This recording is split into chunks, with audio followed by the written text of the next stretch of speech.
Okay, y'all, I just took the AAMC preview, so let's do a little debrief and go over some things that I didn't expect when I was taking it.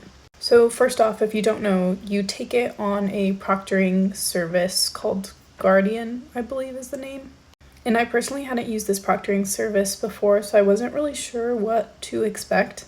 For some reason, when people said that they had to show their four walls and their room and their little space, I thought that it meant that I would physically see the other person who was proctoring me, and they would be chatting with me through, I don't know, the microphone or something like that. But with the proctoring service, it's actually a little chat box function that shows up kind of in the corner of your screen. So they'll be chatting with you and saying, oh, show me your four walls and show me under your desk and show me the space that you're working with. Another weird thing is that they make you show your computer. So I literally had to take out my phone and put the self camera on and show them my computer to make sure that there wasn't any, I don't know, sticky notes or anything on it, and make sure that I wasn't cheating in any type of way.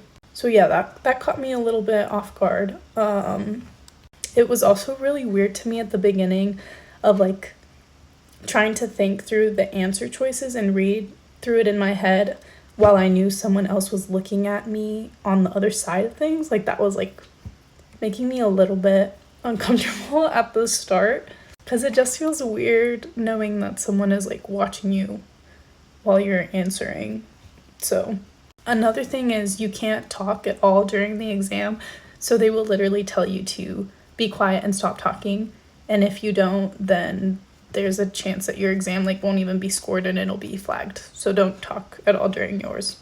Another thing that I wasn't expecting were the number of scenarios that had to do with kind of diversity, equity, and inclusion.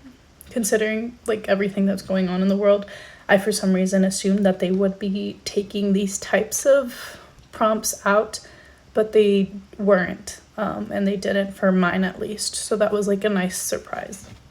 But yeah, if you have any other questions on the preview and how I studied for it or what to expect on test day, feel free to ask me. Another thing that I should mention is that I took it with accommodations. So if you're looking at testing with accommodations, feel free to ask me any questions on that.